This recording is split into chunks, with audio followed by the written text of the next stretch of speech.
চৌঠা ডিসেম্বর 1971-এর রাত, করাচি বন্দর, পাকিস্তানের জীবন রক্ত। শেল, বার্মা শেলের বিশাল পিওএল ট্যাঙ্ক এখানেই।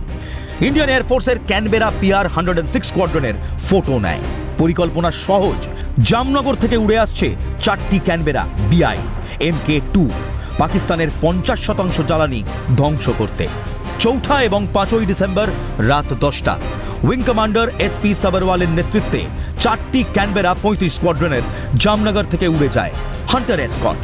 লক্ষ্য করাচির শেল বার্মা শেল ট্যাঙ্ক। 1000 লিব্রা বম্ব ড্রপ করলো তারা। বিশাল আগুনের গোলক করাচির আকাশে। 50% পাকিস্তানি পিওএল ধ্বংস। সেকেন্ডারি এক্সপ্লোশন হলো। পাকিস্তানের 6 সপ্তাহের জ্বালানি গায়েব।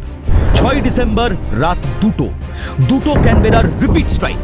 অতিরিক্ত জ্বলন্ত ট্যাঙ্ক, সেকেন্ডারি বিস্ফোরণ আবার করাচিতে। করাচির আকাশ লালে লাল। 8ই ডিসেম্বর ভোর 4টে 6টা SU-7-101 squadron low level stuffing করে। করাচি বন্দর, বাকি ডাম্পে 4টে হিট।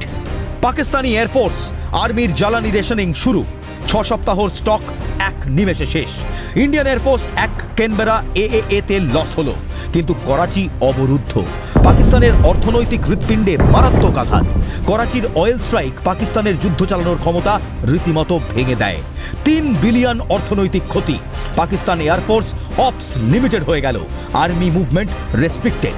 ভারতীয় বিমান বাহিনীর ডিপ স্ট্রাইক ক্যাপাবিলিটি আবারও একবার প্রমাণিত। করাচি অয়েল স্ট্রাইক যুদ্ধের টার্নিং পয়েন্ট হয়ে দাঁড়ালো। ক্যানবেরা ক্রুয়ের সাহস পাকিস্তানকে হাঁটু গেড়ে বসিয়ে দেয়। বাংলাদেশ মুক্তির পথে এই আগুনের আঘাত অপরিহার্য ছিল। ক্যালকাটা নিউজ।